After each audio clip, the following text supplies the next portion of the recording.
Hello, welcome to जिज्ञासु online classes. My self Rahul Upadhyay और मैं आज आप लोगों को पार्ट 3। आज हम लोग बात कर रहे हैं सर गवर्नमेंट बजट का पार्ट 3। सर आपने पार्ट 1 पार्ट 2 बता दिया। पार्ट 3 में सर हम लोग डेफिसिट बजट के इम्प्लीकेशंस करने वाले हैं। लास्ट वीडियो में हम लोगों ने देखा था कि रिवेन्यू डेफिसिट का इकोनॉमी में क्या इम्प्लीकेशन है। Today we are here to discuss about fiscal deficit. आप लोगों को मालूम है सर फिस्कल डेफिसिट क्या होता है? Fiscal deficit, sir fiscal deficit की अगर मैं बात करूं, फिस्कल डेफिसिट हम किसे बोलते हैं? तो फिस्कल डेफिसिट का मतलब गवर्नमेंट का बड़ा घाटा है बेटा। फिस्कल डेफिसिट हमारी इकोनॉमी में एक बहुत बड़ा घाटा शो करता है, राइट। तो हम लोग आज जो चर्चा करने वाले हैं वो किस चीज की कर रहे हैं? फिस्कल डेफिसिट की। फिस्कल डेफिसिट का मीनिंग क्या है? फिस्कल डेफिसिट एक ऐसी सिचुएशन होती है जिसके अंदर गवर्नमेंट का टोटल एक्सपेंडिचर ज्यादा होता है टोटल रिसिप्ट से। अगर गवर्नमेंट का टोटल एक्सपेंडिचर टोटल रिसिप्ट से ज्यादा होता है तो इसको बेटा हम लोग फिस्कल डेफिसिट बोलते हैं। बच्चों, फिस्कल डेफिसिट के बारे में आप कहानी को कुछ इस तरीके से भी समझ सकते हो कि फिस्कल डेफिसिट हमारी गवर्नमेंट की एक ऐसी लायबिलिटी, एक ऐसा डेफिसिट है जिसमें गवर्नमेंट का total expenditure is more than total receipts है। मतलब गवर्नमेंट फंस जाती है कि भाई गवर्नमेंट करे क्या। सरकार के पास अगर लगातार घाटा हो रहा है तो गवर्नमेंट प्लान नहीं कर पाती है कि अपनी इकोनॉमी को कहां एग्जीक्यूट करने का प्लान करेगा। तो फिस्कल डेफिसिट को करेक्ट करने के लिए, फिस्कल डेफिसिट का करेक्ट करने के लिए हमारे पास दो ऑल्टरनेटिव वे हैं। घाटे को सही करने के दो ही तरीके हैं, या तो अपने अननेसेसरी एक्सपेंडिचर्स को रिड्यूस कर लो या फिर बेटा अपनी टैक्स रेवेन्यू को जनरेट कर लो। मतलब there are two types of method which helps to prevent the fiscal deficit. इससे पहले मैं आप लोगों को बताना चाहूंगा क्या कि सर फिस्कल डेफिसिट का इंप्लीकेशन क्या है। बच्चों, फिस्कल डेफिसिट के 5 इंप्लीकेशन है, केवल 5। सबसे पहला इंप्लीकेशन अगर मैं आपके साथ शेयर करूं तो पहला है बेटा हाई रेट ऑफ, क्या बच्चों? High rate of inflation. अगर हमारे देश में फिस्कल डेफिसिट हो रहा है तो इसका मतलब दोस्तों गवर्नमेंट को सोचना पड़ेगा कि भाई साहब हमारे देश में महंगाई, उसका एक नेगेटिव थॉट प्रोसेस बन जाएगा। क्योंकि गवर्नमेंट घाटे को रिकवर करने के लिए क्या करेगी? ज्यादा से ज्यादा टैक्स बढ़ाएगी और टैक्स के बढ़ने से इन्फ्लेशन आ जाएगी। बेटा दूसरा, फिस्कल डेफिसिट के होने से हमारी इकोनॉमी डेब्ट ट्रैप होती है। अब आपके दिल और दिमाग में आएगा कि सर डेब्ट ट्रैप क्या होता है? डेब्ट ट्रैप का मतलब होता है हमारी इकोनॉमी भाई साहब कर्जे के जाल में फंस जाएगी। जब किसी कंट्री के पास पैसा नहीं होता तो एक कंट्री के पास पैसा नहीं हो दूसरे से लोन लेता है, दूसरे के पास नहीं है तीसरे से लोन लेता है, तीसरे के पास नहीं है वो चौथे से लेता है। और भाई साहब बोरोविंग करने में, लोन लेने में सबसे बड़ा नुकसान क्या है कि आपका इंटरेस्ट भी जुड़ रहा है। तो मतलब हमारी इकोनॉमी बेटा डेब्ट ट्रैप में फंस जाती है। तो सेकंड नेगेटिव इंप्लीकेशन अगर मैं आपको बताऊं दैट इज डेब्ट ट्रैप। तीसरा, डिपेंडेंसी ऑन फॉरेन कंट्रीज। जब हमारी इकोनॉमी दूसरे कंट्री पे डिपेंडेंट होता है तो एक सबसे बड़ा साइड इफेक्ट क्या पड़ता है कि भाई साहब हमारे देश के पास पैसा नहीं है, हम भाई साहब दूसरे से मांग रहे हैं जी दे दो जी दे दो। जब पैसा मांग रहे हो तो भाई साहब आपके देश के रिसोर्सेज भी एक तरीके से कोई मिस यूज भी कर सकता है। मतलब हमारे देश की ग्रोथ रेट का डिसीजन कौन लेगा? फॉरेन कंट्री लेगा, राइट। फोर्थ नेगेटिव इंपैक्ट, अगर मैं चौथा नेगेटिव इंपैक्ट बताऊं फिस्कल डेफिसिट का तो वो है बेटा हैम्पर फ्यूचर ग्रोथ। भाई साहब हमारी इकोनॉमी की ग्रोथ एंड डेवलपमेंट रुक जाती है अगर इकोनॉमी ऑलरेडी से किसमें है? फिस्कल डेफिसिट में। तो हमारी इकोनॉमी में फिस्कल डेफिसिट अगर आया तो इसके 4 साइड इफेक्ट्स मैंने आपके साथ शेयर करे। सबसे पहला इफेक्ट अगर मैं शेयर करूं that is high rate of inflation, second one is डेब्ट trap, third one is future dependency and fourth one is hamper economic growth. तो 4 तरीके की प्रॉब्लम देश में आती है।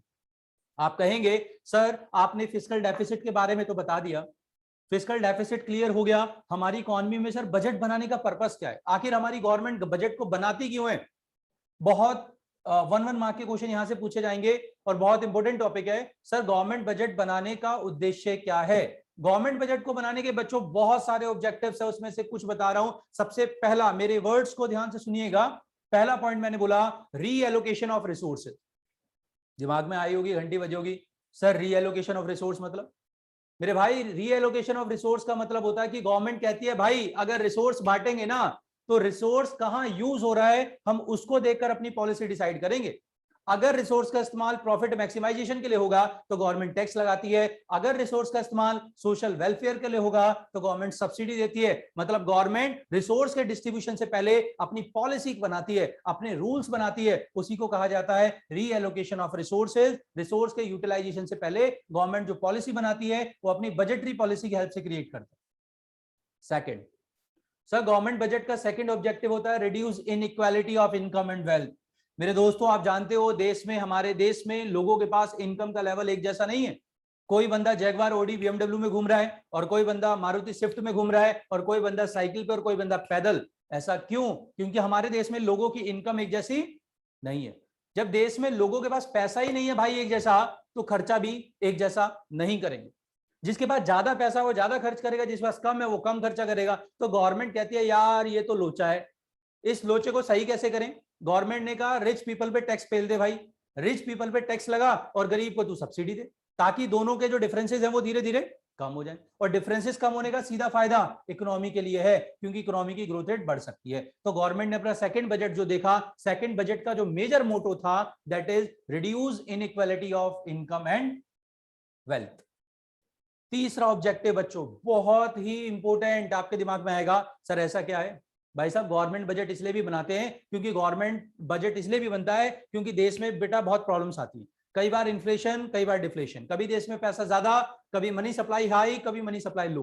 तो बेटा ये दोनों ही इकोनॉमी के लिए डेंजरस है।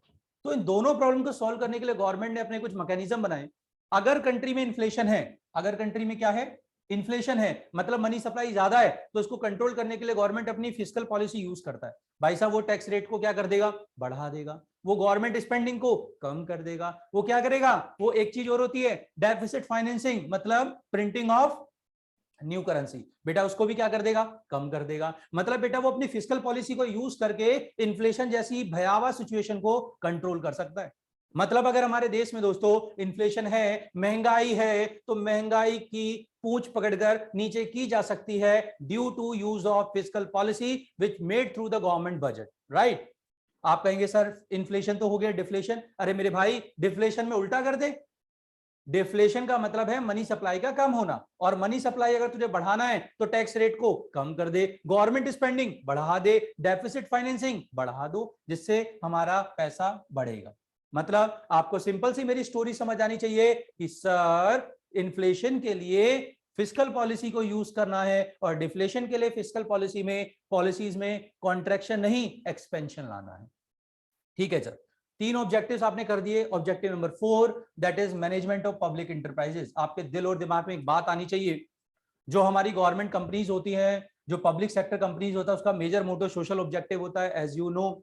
बट उन सोशल ऑब्जेक्टिव के लिए बेटा कंपनी को ऑपरेट करने के लिए जो फंड चाहिए ना, आपकी मेरी पॉकेट से नहीं बल्कि सरकार की पॉकेट से जाता है। तो सरकार ये सोचती है भाई बजट से जो पैसा आएगा वो कहां जाएगा, उसको बताने के लिए क्या बनता है? बजट। भाई साहब, पब्लिक सेक्टर की फंडिंग देने के लिए, पब्लिक सेक्टर को कितना पैसा देना है, कौन से रिसोर्स अवेलेबल कराने हैं, ये सब बेटा बजटरी पॉलिसी में डिफाइन होता है। अगर गवर्नमेंट बजट ही ना बनाए तो फंड्स अलॉट ही नहीं होगा, और फंड्स अलॉट नहीं होगा तो पब्लिक सेक्टर की परफॉर्मेंस नहीं होगा, और पब्लिक सेक्टर की परफॉर्मेंस नहीं होगा तो दोस्तों ग्रोथ रेट रिड्यूसेस, राइट?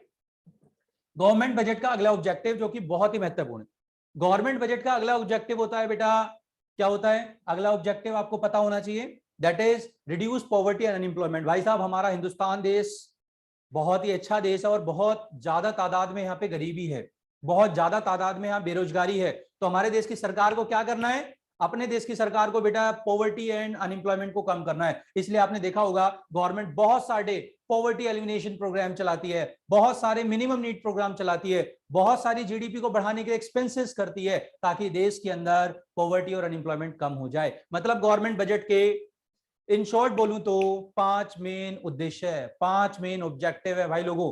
पहला पॉइंट मैंने आपको क्या बोला कि भाई साहब reduce inequality of income and wealth, economic stability, reallocation of resources, management of public enterprises, और पांचवा reduce poverty and unemployment. They are the main objective of government budget. तो आज के छोटे से वीडियो में हमने जल्दी से डिस्कस करा फिस्कल पॉलिसी के implementation, objective of government budget, और जाते जाते एक लास्ट टॉपिक बता देता हूं, चैप्टर हमारा खत्म, एमसीक्यू स्टार्ट करेंगे अगले वीडियो में। छोटा सा टॉपिक है बच्चों, प्राइमरी डेफिसिट। कोई भाई कोई आसानी से डिस्कशन में बता देगा प्राइमरी डेफिसिट क्या होता है भाई? प्राइमरी डेफिसिट होता है fiscal deficit minus interest payment. Simple सी बात है दोस्त, फिस्कल डेफिसिट में से इंटरेस्ट पेमेंट माइनस कर देना, प्राइमरी डेफिसिट निकल जाएगा। अरे सर ये दिखाता क्या है? ये दिखाता है how much money is required other than borrowing, कि भाई साहब उधार के अलावा, बोरोविंग के अलावा देश को कितना पैसा और चाहिए जिससे वो अपने डेफिसिट्स को कवर कर सके। तो इन शॉर्ट अगर आप समझेंगे